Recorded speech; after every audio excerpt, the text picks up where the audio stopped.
Hello, my beautiful people. Welcome to Permission to Think.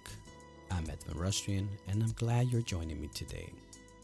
First, I need to take a moment to say thank you to the many people who tuned in last week to listen to our very first podcast episode. Start with what you have, and the rest will come was a success. From the bottom of my heart, I want to say thank you for taking a few minutes of your time to listen. I hope it added value to you, and may you share this blessing with friends and family. Secondly, I want to thank the incredible team who made this possible. I would never be able to do this without you. To Stephanie, you are just first class at everything you do. Your vision, talent, and attention to detail leaves me in awe of the great gifts God has given you. Your future is bright, my dear. To Betsy, my wife, you are truly relentless. Everything I have ever accomplished is because you sacrificed so much and because you believe in me and the calling God placed over my life. For all the tears and all the pain and laughter and joy, I just want to let you know I would do it again. Love you, my baby. When I was doing my undergraduate degree, I had to take a philosophy class, and the book the professor chose for the class was Does the Center Hold by Donald Palmer. The premise of the book is to question if the paradigm of philosophy by which you live your life will hold when chaos interrupts. Can order and chaos coexist? Now, I must say, this was my first introduction to philosophy, and the moment I walked into this class, it opened my mind to think far beyond what I had ever done before. The reason why is because for once in my life, I had the freedom to ask questions without feeling judged and without condemnation from well-intended people who told me to just have faith and never question my belief in God. I always felt that by not asking questions about life's biggest topics such as God, morality, ethics, values, education, secularism, and all other isms, I was being irresponsible. It was this philosophy class, in fact, that led me to have a greater meaningful experience with God. It was this class that challenged me to think critically and educated me to see that I was not the only person to ask questions, and that God does not reject me because I have questions. On the contrary, He encourages it, especially when we're sincerely looking to know Him personally. Furthermore, it reassured me that many men and women throughout history have also struggled in this particular area as well. And through deductive reasoning and empirical data, they try to arrive at a conclusion for the meaning and purpose of life. Now, the interesting thing about philosophy is that it never seems to fully answer questions. Instead, you find yourself asking more questions. Many who continue in their path to search and find meaning eventually have to draw the thin line between philosophy and madness. This desire to learn and ask questions led me to search for more, and I'm glad I did. I'm convinced that we all come to Christ in various ways. He used a philosophy class to confirm Jeremiah 29:13. You will seek for me and find me when you seek me with all your heart. And so we segue to the topic of the day. Let's give ourselves permission to think and ponder on the following 4 questions. Number 1, what do you use to measure the quality of your life?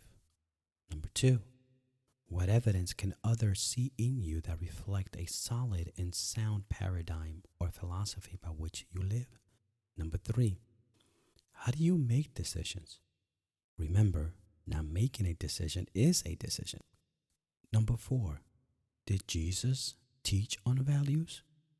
If He did, what are they? Our topic of the day is on values. Let's start with a quote from my dear friend, John Maxwell. Values are the criteria you use to drive your behavior. We all must decide what values we will embrace, what we will live for, what we will die for. Setting a value system in your life, marriage, and work will help you differentiate between what's really important and what's not.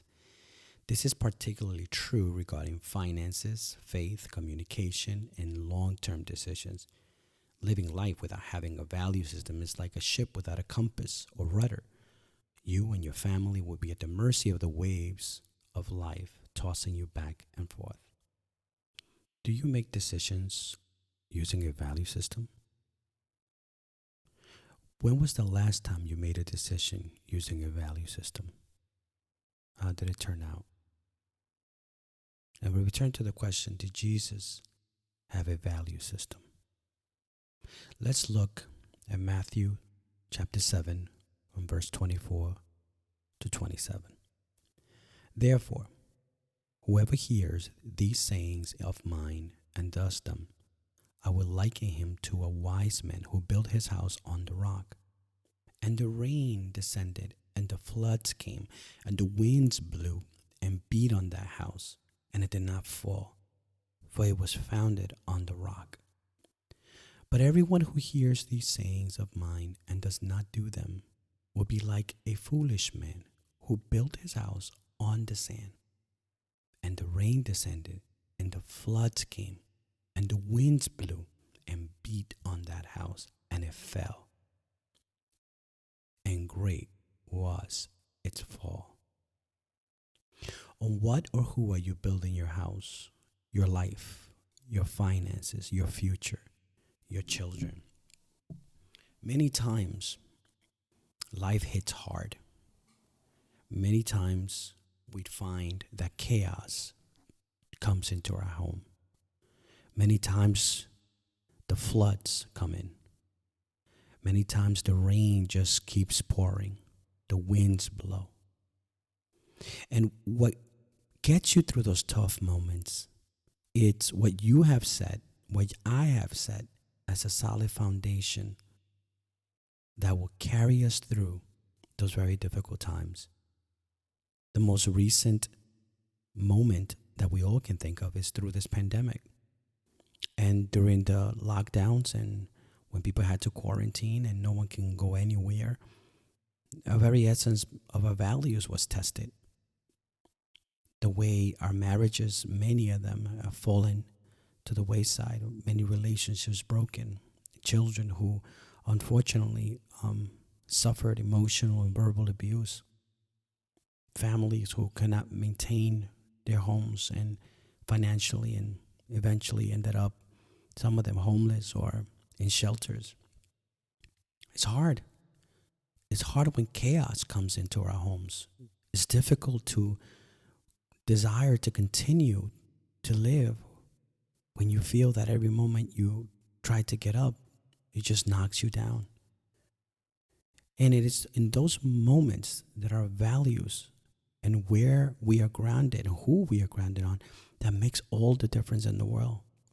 Our faith in Christ, our desire to live a life that is grounded on faith in Him is one of the main things that for me have carried me through very, very difficult times. And I ask you again, on what or who are you building your house? Your life, your finances, your future, your children. What are we modeling for our children? What are we showing them when difficult times come? They see it. They know. When the hard times fall upon us, do we sit down and watch TV all day? Do we drink our hearts out? Do we binge on shows to appease the emptiness that we have and no answer to life's toughest questions? Do we just ponder and we just mope and we make ourselves a victim of that? Or do we build the courage to say, no, I'm going to show my children that when life hits you hard, you hit back harder, but you do it on your knees and you pray. That's a great value system to start off with. Prayer is the one thing that has kept me throughout my journey in life. So let's look at now at Matthew 22:37 through 40. Jesus replied, "Love the Lord your God with all your heart and with all your soul and with all your mind. This is the first and greatest commandment. And the second is like it. Love your neighbor as yourself. All the law and the prophets hang on these two commandments." The order matters. Jesus said, love God, then love your neighbor as yourself. He did not say, love yourself, then your neighbor, and then God. And the reason why the order matters is because it is impossible to really understand the relationship that we have with our neighbor if we don't first establish and obey that first and greatest of commandments, to love the Lord your God with all your heart and with all your soul and with all your mind. This is critical. When we have a relationship with God, we get to know the heart of God. We get to know his character. We get to know the essence of the very things that make his heart glad. He doesn't want us to be tossed back and forth through life. He doesn't want us to be wandering around in life trying to figure things out. When we find that relationship with God and with God alone, everything else in our lives finds meaning, purpose, and it aligns itself. That we lose this perspective that is all about us. And I think that that's the travesty of our generation and just of human at times. That we think that we are the center of everything. And everything is about us. And everything is about me. And look what I am doing. And look what I am accomplishing. And then we see everything else in relation to ourselves. And ultimately it drives us to a point where we find that we don't have happiness or joy or fulfillment or serenity or peace. Instead, what we find is conflict, and we invite chaos into our very beings, into our minds, into our hearts. When you have God in your life and you seek him with all your heart and all your soul and all your mind, you find the very, very essence of why you and I live. He gives us that reason. He gives us that purpose, and it's to have communion with God, that our hearts may rest and be at peace in knowing that we are his children, that he loves us and he cares for us. And as a result of that relationship, then we can love our neighbor as ourselves. These two examples illustrate what Jesus placed value on. Number one, build a solid foundation for life on Christ alone. He is the chief cornerstone. The value of trust and confidence in Christ for salvation is key. Number two, as a result of loving God first, we can love our neighbor as ourselves. This is the first and greatest commandment. So where are you right now? Do you need help? Do you need a mentor? Do you need to reevaluate your values? How did you get to where you are right now?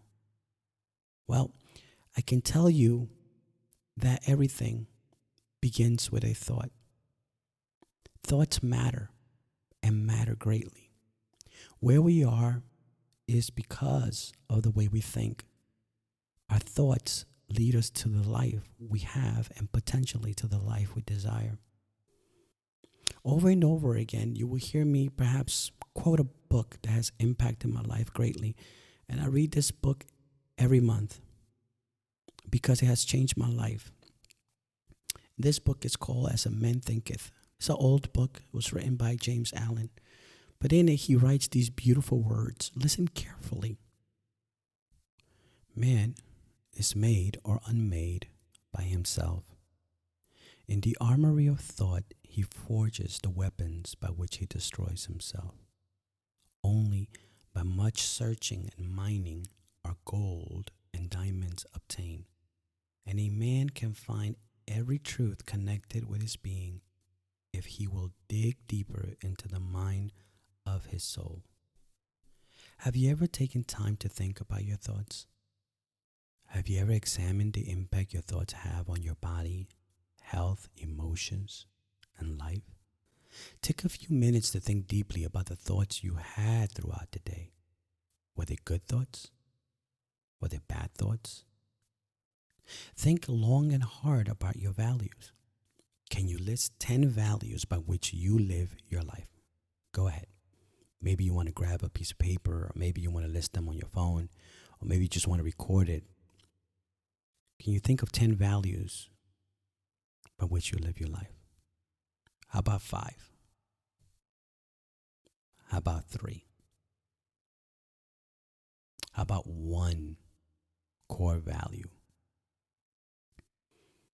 I know it's hard. It's hard to really think about what drives our life. It's hard to think what are going to be the values that are going to carry us through life. This was very difficult when I sat down one day and gave it a lot of thought. And I asked myself over and over again, what are the core values that drive my life? I can tell you that I've failed many times. And I can tell you that I made many mistakes. And I can tell you that through this process, I've hurt a lot of people. I hurt myself and my family. And there had to be a lot of forgiveness. I had to practice a lot of love. I had to practice and really reflect on my loved ones and how I was living my life was impacting them. It hurt. It hurt because I had to realize that I couldn't continue to live life that way.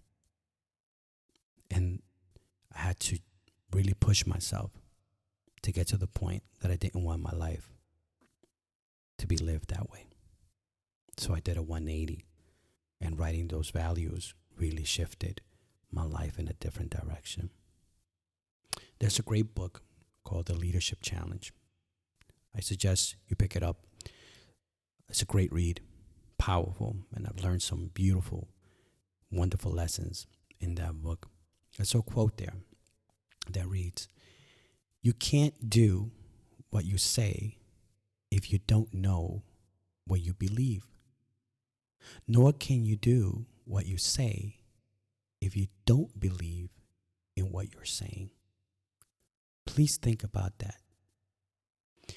Let's take time to explore some values to help us get an idea on living a value-based life. Think about values. Think about things that matter the most to you and things that you know you want to ground yourself on. Some values can be family, friendship, integrity, honesty, commitment, courage, decisiveness, teamwork, ambition, accountability, candor, humility, kindness, leadership, communication, compassion, faith, discipline, self-control, productivity, passion. The list goes on. When you write these values down and then you based your life or your decision making on these values, it really eliminates all the emotional attachment that we have to things. If you value being debt-free, you realize that you would think long and hard before you purchase anything on a credit card or take out a loan. If you value teamwork, you won't make a decision without including your family or people who mentor you or people who love you. If you value discipline, you know the great benefits of it. And you know that you discipline your life, your eating habits, your health habits, your thinking habits. You discipline your life in such a way that you know that the great benefits it will have in your life because you discipline and show self-control. These values and many of more that I have written down have really given me such a eye-opening experience that I always ask myself, why didn't I do this before? Here's a little story. You are thinking of buying a new car. You walk into the car dealership and Dennis, the salesman, greets you at the door. With a winning smile, he welcomes you and makes you feel like the most important person in the world. Dennis then proceeds to ask you, Welcome. How are you today? You answer, wonderful, with all the confidence in the world because you know about cars and how to get a good deal. Dennis then asks, how can I help you today? What type of vehicle are you considering? You say, I'm looking for a brand new 2022 Dodge Challenger SRT Hellcat. Dennis can't help but smile and he says to you, sure, Mr. Customer, it will be my pleasure to make the deal work for you. Are you paying cash, financing, or leasing? Financing. Any money down? You answer, I want a nothing down deal. Of course, Dennis exclaims. As you begin to fill out the paperwork, your wife calls and asks, where are you? To which you respond, out. What are you doing? You respond sheepishly, nothing. She then figures out, based on the background noise and the GPS tracking system on your phone, that you are at the car dealership. She then loses it and screams at you for not talking to her about it, and a big fight ensues. Dennis's big smile just turned upside down. What do you think happens next? Does this scenario sound too familiar? Why was the decision of buying a car made without a value system? Let's look upon some of the reasons. 1. A want versus a need. Many of us put wants over needs. This is a priority issue. This is when we say to ourselves, I want this. And we don't think about the impact it's going to have on our family, on our budget, on the unexpected needs that may come. So there are unintended consequences for the want when we don't have a value system in place. Number 2, I deserve a good car because I work hard. And Jesus wants me to have good things in life. It's called the blessed life. Really? I think for many of us, we really need to consider what a blessed life really is. When you look at the life of people who have sacrificed and given so much of themselves to add value to others, when we look at the work of Mother Teresa, a noble heart, a woman who wanted and believed so much in the Word of God that she saw her life as a tool, as a vessel by which to bring the love of Christ to others. Was she not blessed? We need to change this way of thinking that our material things and our possessions and the accolades and our wealth is the only way by which we determine a blessed life. A true blessed life is the serenity and the peace that we feel when hard times come upon us.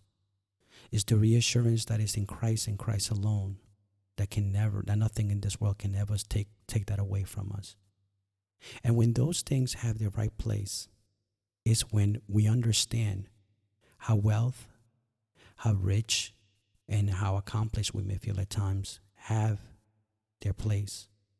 They never take the core center of our heart. Let's look at number 3, no communication. How many of us, and I've done this many times before, we don't communicate what we are going to purchase or what we are going to go to the store, particularly with a big ticket item as a car, right? You're talking about a Hellcat, and it's in this little story of, someone going to the dealer and just buying this $60,000, $70,000 car.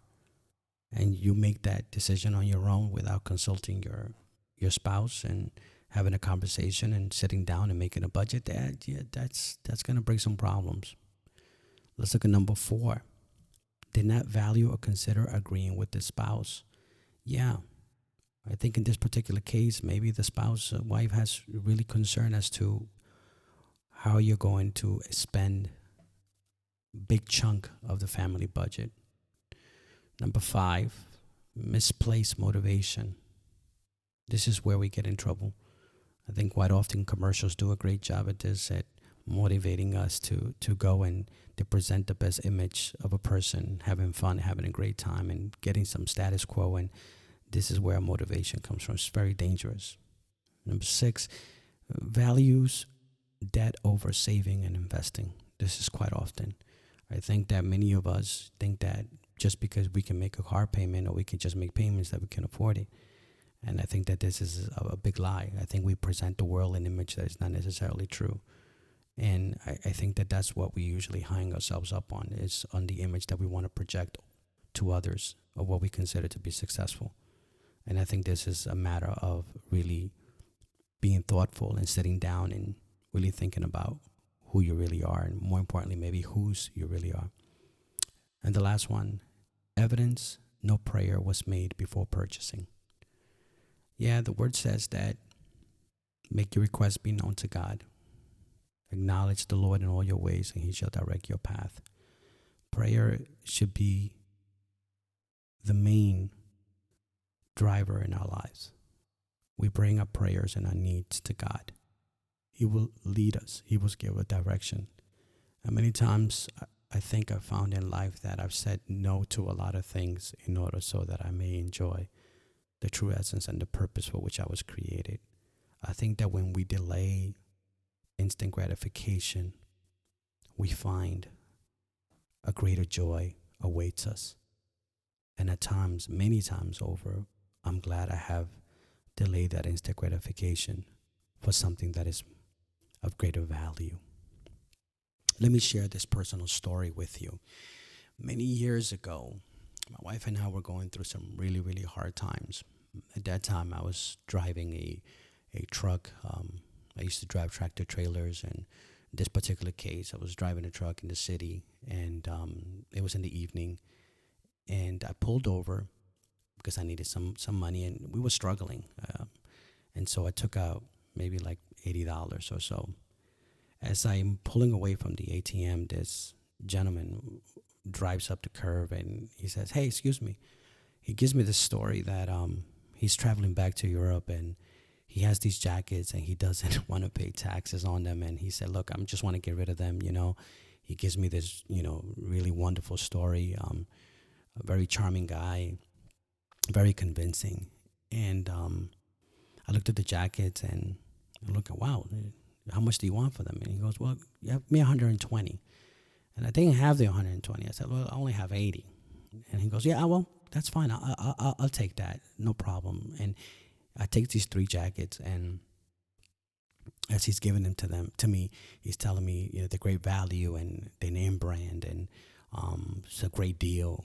And I take the jackets and I put them in the truck. And when I get home, I tell my wife what I did, and she was not happy. She was not happy because we were in a very bad place financially, and considering that I was being very irresponsible, that I didn't consider talking to her. And when I started looking at the jackets and I realized that some of them didn't even fit me, I felt like a fool because I knew that I'd been just hustled. And nothing in the world can make us feel perhaps more humiliated and embarrassed than to know that someone just hustled you. And so for me, that was a lesson that really impacted my life. And I said, I think I'm going to really reevaluate what my values are going to be and try to develop a greater communication and include my wife in many other life toughest decisions that I come across. And so that's a little story that I think speaks to how sometimes we get it wrong. And sometimes we really have to think about the impact that it will have, not just on us, but on our families. When you're going to make a decision, particularly a big purchase, or you're going to make a move, sit down, have a conversation, pray, and include your family in the process. You won't regret it. It will give you a great perspective on life and the outcome. In the book, The Richest Man in Babylon, George Clason writes that being young and without experience, I did not know that he who spends more than he earns is sowing the winds of needless self-indulgence from which he is sure to reap the whirlwinds of trouble and humiliation. I think that that particular line speaks so much to the younger Edvin, and you find yourself in positions or predicaments that quite often are troublesome and humiliating. But there is hope. There's always been hope. As long as we live, we always have hope. And so let's think about establishing some values. These are some of the things that for me have had a great impact, and this is what I feel really turned my life around. So let's establish some values. Let's go back and remember what our dear friend John Maxwell said. Values are the criteria you use to drive your behavior. Let me say that again. Values are the criteria you use to drive your behavior. We all must decide what values we will embrace, what we will live for, what we will die for. A value is an enduring belief.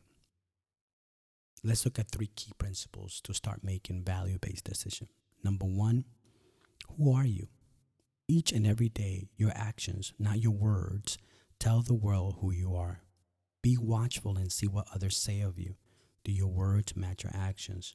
In John 8:58, Jesus said to them, "Most assuredly I say to you, before Abraham was, I am." Every word and work Jesus performed was always to glorify the Father. His words matched his actions.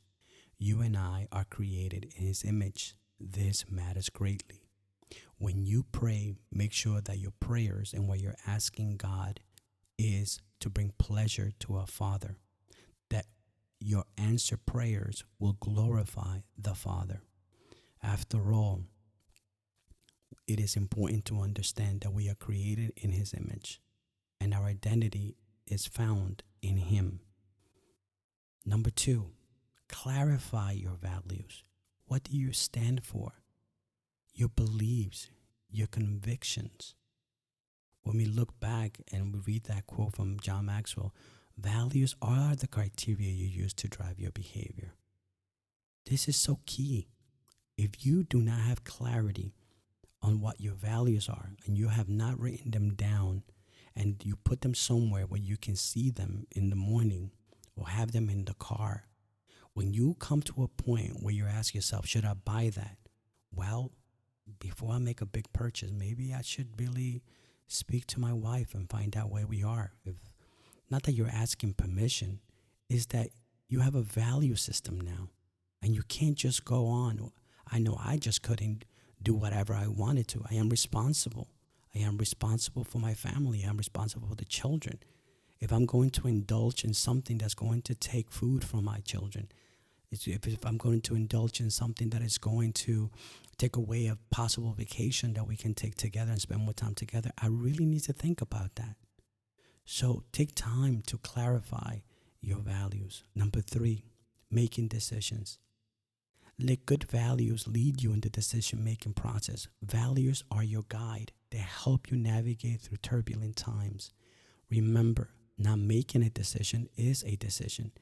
John 4:34, Jesus said to them, "My food is to do the will of him who sent me and to finish his work." Jesus made a decision and made sure he lived it out. I want to share 2 small points to draw near the end. Many times there is a tendency to judge those who have achieved great success unfairly. Many of us think that those who have prospered and reached the apex or zenith of life have done it by luck or because the ball bounced their way. This way of thinking is dangerous and ungodly. Let me share with you the following example. In the book, As a Man Thinketh, James Allen writes the following: "The thoughtless, the ignorant, and the indolent, seeing only the apparent effects of things and not the things themselves, talk of luck, of fortune, and chance. Seeing a man grow rich, they say, 'How lucky he is.' Observing another become intellectual, they exclaim, 'How highly favored he is.' And noting the saintly character and wide influence of another, they remark how chance aids him at every turn. They do not see the trials and failures and struggles which these men have voluntarily encountered in order to gain their experience, have no knowledge of the sacrifices they have made, of the undaunted efforts they have put forth, of the faith they have exercised, that they might overcome the apparently insurmountable and realize the vision of their heart. They do not know the darkness and the heartaches. They only see the light and joy and call it luck. They do not see the long and arduous journey, but only behold the pleasant goal and call it good fortune. Do not understand the process, but only perceive the result and call it chance. Isn't this true? Many times we look at the great men and women who have achieved wonderful, wonderful things in life, and we think that luck is on their side, that God has favored them more. But let me make some things clear to you. When we have a value system, and a value system of discipline, of hard work and dedication, in the long term, it pays great dividends. Seeking mentors, reading, making those values really work for us, eventually lead us down the path of success. Nothing in life ever comes easy. Nothing in life is ever given to us. Nothing in life is just handed to you. This sense of entitlement and this sense of someone owing you anything, it's a lie. Value hard work. Value adding something to the marketplace, to other people. Give first-class service. Treat people with love and respect and kindness. Those very simple actions, though hard at times, opened so many doors, open so many opportunities, bring forth blessings beyond your imagination. So the next time you see a person that is really successful, do not be jealous or envy. Do not question their way of acquiring such positions, but instead establish the value of discipline, self-control, dedication, love, compassion, diligent, and you will see how those very things will guide your life to great victories. Let me give you another example. In the book, The Magic of Thinking Big, David Schwartz shares, often we blame luck for our setbacks. We say, well, that's the way the ball bounces, and let it go at that. But stop and think. Balls don't bounce in certain ways for uncertain reasons. The bounce of a ball is determined by three things: the ball, the way it is thrown, and the surface it strikes. Definite physical laws explain the bounce of a ball. And so life is a result of what we value and how those values are the very criteria that drives our behavior. Sit down with your spouse and your children. Have a meal together at the table. Put away all technology, no television or distractions. Begin to have meaningful conversations on values and how together as a family you can design a value system by which you are going to live life and hold each other accountable. By doing this with your loved ones, particularly with your children, you are giving them the tools they will need in life to succeed, especially when unexpectedly chaos arrives. And so I ask the question again. What do you use to measure the quality of your life? Jesus gave us a roadmap to follow. There is great truth in the words of Christ that demonstrate how to live a fruitful and blessed life by the values he spoke of and lived. May Christ alone be sufficient to meet your heart's desire. After all, what else is there? Our quote of the day comes from C.S. Lewis. The value of the individual does not lie in him. He receives it by union with Christ. Till next time, my friends, remember, never compromise integrity for comfort. Stay strong. Bye-bye.